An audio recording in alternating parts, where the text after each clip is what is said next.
Today we'll be taking a look at what the story of GTA 5 would be like if Michael DeSanta was actually in witness protection. Witness protection for what? I promise not to do that joke too much. Anyway, let's start off before the prologue mission. So the first change that I will have to make is that obviously Michael would never actually get to know Dave, and therefore that deal with Michael and Dave would never happen. So during the prologue mission, everything would pretty much be the same until the crew gets clipped by that train, and Dave would still be there, he would kill Brad, and Trevor would still run away. And as for why Dave would be there, let's just say that an unknown random crew member at some point snitched, and that's how the feds knew where the crew was at that time. So after Brad gets shot and dies, Trevor then of course runs away. Michael wakes up wounded but alive, and on a side note, let's just say that he in this reality got shot in the leg for the sake of him not dying, you know, and the FIB would cut him a deal that if he rats out Trevor, him and his family would be put in witness protection, and they would also allow Michael to keep some of his money from the heists that he's earned over the years. Michael would of course be reluctant to rat Trevor out, but seeing as it's either this or he goes to prison for a long time, he does not have much of a choice in the matter, so he ultimately goes through with the whole thing and he rats Trevor out by telling them literally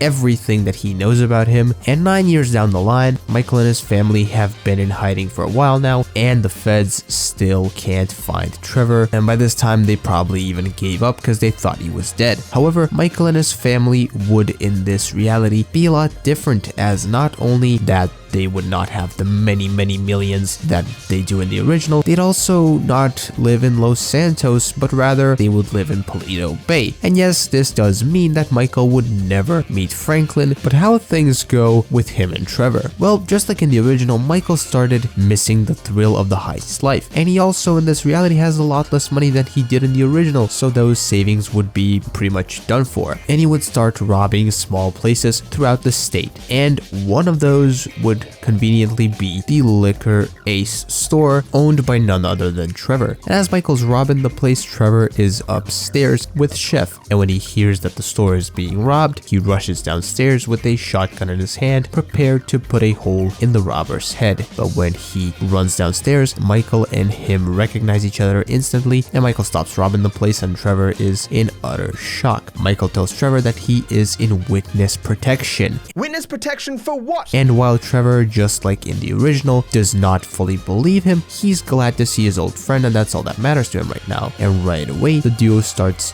doing heists together again, and when Michael reaches out to Lester, things seem to be just like they were back in the day, but everything would go south when the crew takes Trevor's advice to go for a bigger target, and they go for the Blaine County Savings Bank in Paleto Bay. Also, if you're enjoying this video right now, please do leave a like on it and subscribe to the YouTube channel. That helps me out a lot. Also, feel free to check out my channel memberships if you want to help support the channel in another way. And just like in the original, they bust in, take a bunch of money, and try to get away, but since the feds have been suspicious of Michael for a little while now, as soon as the crew runs out of the bank with the money, there are FIB agents literally everywhere, and Trevor, being Trevor, goes on a rampage, kills dozens of them along with Dave. And as for Michael, he decides to turn himself in because he knows that either he dies right here, or if he somehow managed to run away, there is only a matter of time when he would get caught and sent to prison, likely forever. But this way, seeing as he already helped the feds before by giving all of his info on Trevor that he knew, and seeing as the feds actually did get rid of Trevor when they were together, Michael would do his best to make it look like he was planning to turn him in, hoping that it would save him. And indeed it did, because if Michael was going about all of this solo, he would likely go to jail forever. But seeing as he did unknowingly help get rid of Trevor, who was a wanted murderer off the grid for the last 10 years, and all this time the feds have been searching for him, maybe not all this time, I assume they did give up after a few years, but let's say he was still wanted and they never caught him like I said, Michael himself would in this scenario go to jail, I imagine for 10 to 20 years, and his family would be in shock as they didn't know that Michael was ever back to his old ways of robbing. And as for Lester, well, he was just a planner, so the cops really didn't find him suspicious and never even associated him with the heist, so he would be completely fine. Michael's family would probably still wait for him to get out of prison and would maybe visit him from time to time, and that would basically be it for their story. We would never meet bad guys like Steve Haynes, Devin Weston, the Triads. Maybe we would meet Stretch, but that's about it. And as for Franklin and Lamar, since I just mentioned Stretch, what would happen with them? Well, they would still likely continue working for Simeon, and after some amount of time, they would probably eventually kill him or rob him, or both, to be honest. And since Franklin never met Michael, he would never have the massive amounts of money that he has at the end of the original, let alone be in the position that we see him in GTA Online in the Contract DLC. And with that said, I want to thank you for watching this little bit of a weird GTA 5 what if video that I actually based on a well-known joke. Until the next video stream, bye bye.